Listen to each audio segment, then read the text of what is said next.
Барлықтарыңызға сәлем. Бүгін мен сіздерге қалай өздеріңіздің емханаларыңызға тұрғылықты мекен-жай бойынша немесе өздеріңіз қалаған емханаға қалай тіркелу керек екендігін егов бағдарламасы арқылы көрсететін боламын. Біз еговқа бірінші кіріп алуымыз керек өзіміздің жеке сайтымызға. Еговқа QR-код арқылы, РЦП арқылы немесе логин және пароль арқылы кіруге болады. Логин пароль жазған кезде және пароль жазу керек. Менде еговтың қосымшасы бар, сондықтан мен QR-кодпен кірген маған ыңғайлы.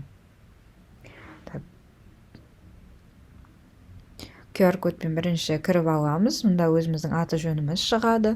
Осы жерде өзімізге керек здравоохранение, яғни денсаулық сақтауды таңдаймыз. Барлығын көрсетеміз. Прикрепление поликлиники. Қазіргі таңда тіркелу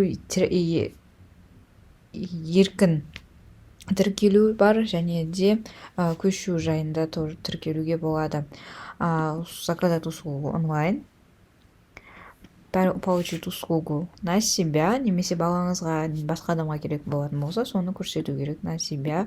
Тұрғылықты мекен жайыңыз, қай жерде тұрып жатқандығыңызды соны көрсету керек. Сохранить. Кейін медицинская организация. Өзіңіздің қалаңызда, ауылыңызда қандай медициналық организация бар, соны таңдай аласыз. Менде қазір мысалы мынаны таңдайық. Причина свободное прикрепление деп таңдаймыз.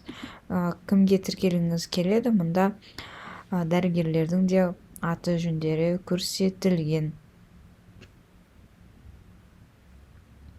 Мұнда участокта қанша адам тіркелгендігі, және де қанша адамға тіркелуге болатындығы жазылған. Және подписать запрос дейміз.